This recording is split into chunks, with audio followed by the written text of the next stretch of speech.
the only card she has is the woman's card. She's got nothing else going. And frankly, if Hillary Clinton were a man, I don't think she'd get 5% of the vote. The only thing she's got going is the woman's card. And the beautiful thing is, women don't like her. Did she roll her eyes or didn't she? That's the question people are asking about Mary Pat Christie, the wife of Governor and former presidential candidate Chris Christie, in the wake of Donald Trump's comments about Hillary playing the women's card. Let's look again. Pay close attention to Mary Pat's reaction just in the background over the Donald shoulder. If Hillary Clinton were a man, I don't think she'd get 5% of the vote. The only thing she's got going is the woman's card. And the beautiful thing is, women don't like her, okay? And look how well I did with women tonight. So what do you say about what you just saw there? I want to remind you how you can get in on our conversation and have your voice be heard. Taking your calls right now at 1-877-NEWSMAX. That's 1-877-639-7629. Mary Pat rolling her eyes or looking askance or scowling in disapproval? Call me at 1-877-NEWSMAX because your opinion counts. Here at Newsmax TV, we're not telling you what to think. We want to hear what you think because we truly are America's forum. Continuing with our discussion on this veritable forum, we're pleased to be rejoined by attorney and political consultant Sam Nunberg. Sam, of course, now in the camp of Ted Cruz. And speaking of the Cruz and Carly combination, let's get back to the phone, Sam. We welcome from Knoxville, Tennessee, Ken. Ken, welcome to Newsmax Prime. Hey, thanks for having me. You bet. I think she rolled her eyes. I'm sorry, she'll do what? Oh, she rolled her eyes. Okay. She rolled her eyes. You're answering that question. That's instant analysis, Ken. Good enough. But I also understand you got some thoughts as we see Mary Pat again.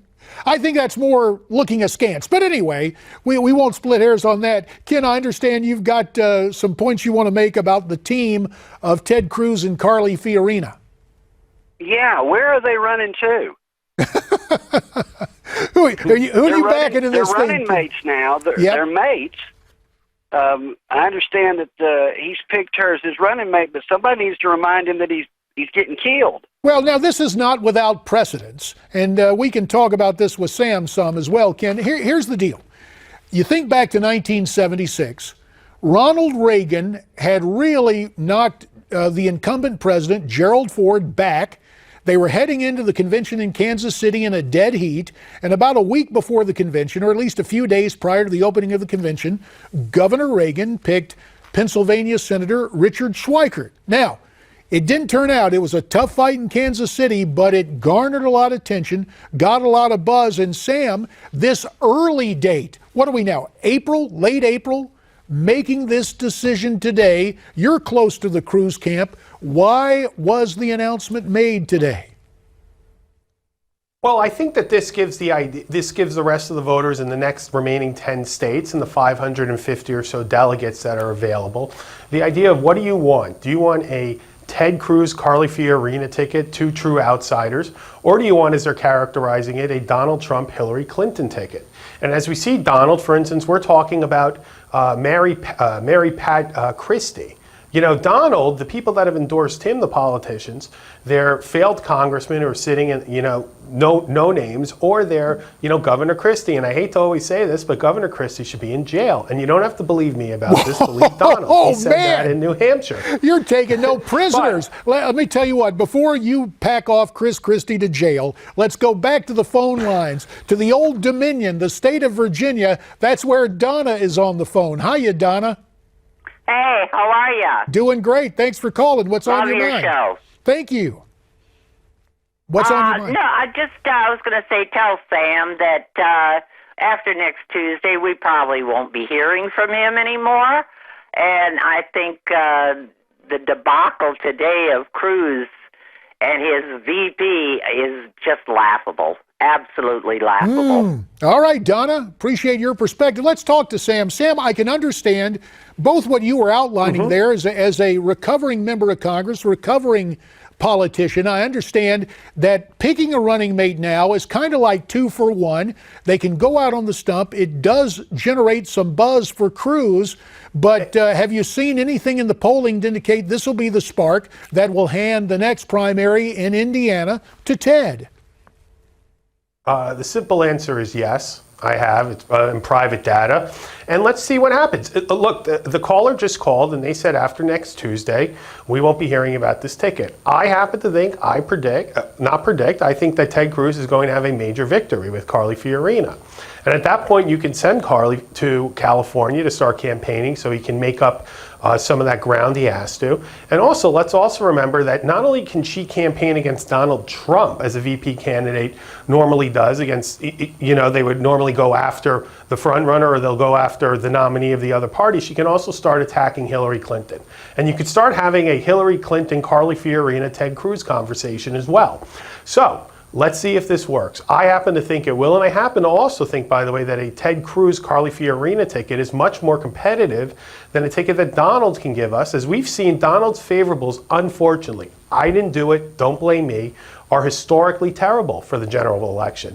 He has something like 20% favorables with Hispanics. He has 20% favorables with African American women, white men without college degrees like Hillary Clinton more than they like Donald Trump. All right, well, that's listen, a major problem with but there's something else at work that we're hearing from our callers tonight, Sam, and it is intensity. And let me tell you, I want to talk more about that, and we're going to take more calls, because what you are hearing and what you're seeing thus far in most Republican primaries is an intensity for Donald Trump. Now we'll see if this move by Cruz and Carly will counter that, and we will ask you to stay with us more. And those of you at home, get ready with more phone calls as Newsmax Prime rolls on.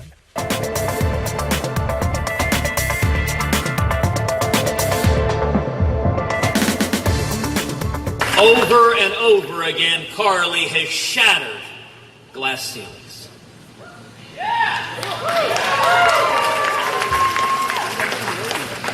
But in addition to be a woman of extraordinary intelligence, she is also a woman of deep principle. Ted Cruz making that announcement earlier this afternoon, selecting Carly Fiorina as his running mate. So will this dramatic and early move help him win the nomination, or is a number 2 pick just that? A secondary consideration that may generate a little buzz but soon fade. What do you think? We're taking your calls right now at 1-877-NEWSMAX. That's 1-877-639-7629. Call in with your opinion. Again, call 1-877-NEWSMAX. You see, we're not trying to tell you what to think. We want to listen to what you have to say, as we are truly America's forum. Donald Trump earlier today in Washington adopted a more presidential tone in a carefully crafted speech on foreign policy. Listen. It's time to shake the rust off America's foreign policy. It's time to invite new voices and new visions into the fold, something we have to do. So will we start to see a shift in Trump's message as something offering solutions rather than just outlining problems? And again, the Cruz announcement, will that make a difference? Let's welcome back in our good friend Sam Nunberg from Newsmax New York, and we're going to go right to the phones, back out to California. In Monterey, that is where Richard is on the phone. Richard, welcome to Newsmax Prime. Hi, thank you for taking my call. You bet.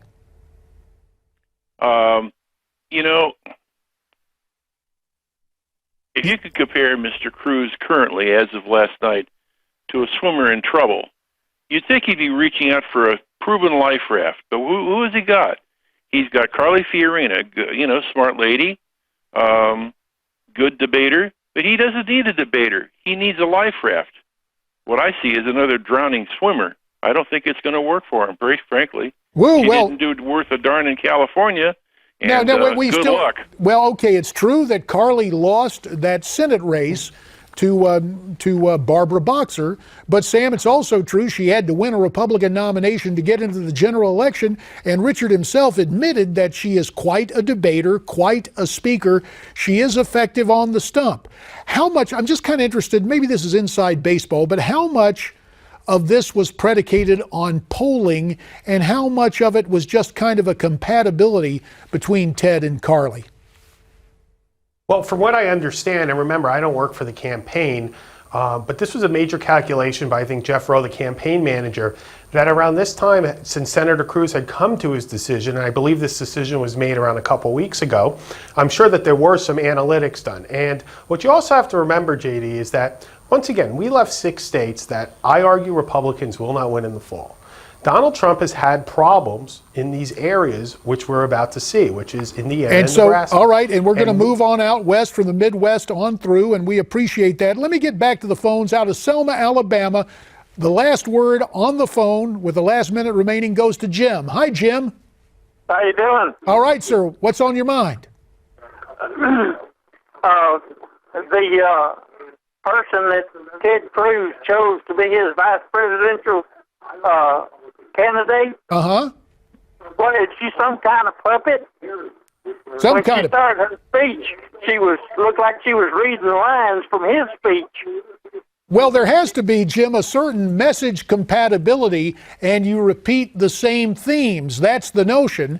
I don't think it's so much Pete and repeat, but I tell you what, let's get the response of Sam. Image compatibility, though Jim derides it, it's necessary, is it not? Sam, about 30 seconds.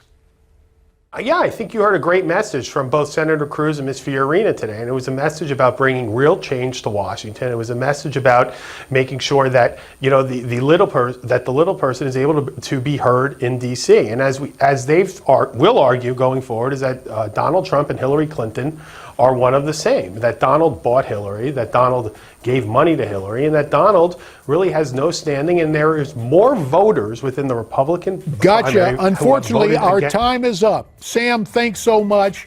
More of our program after this.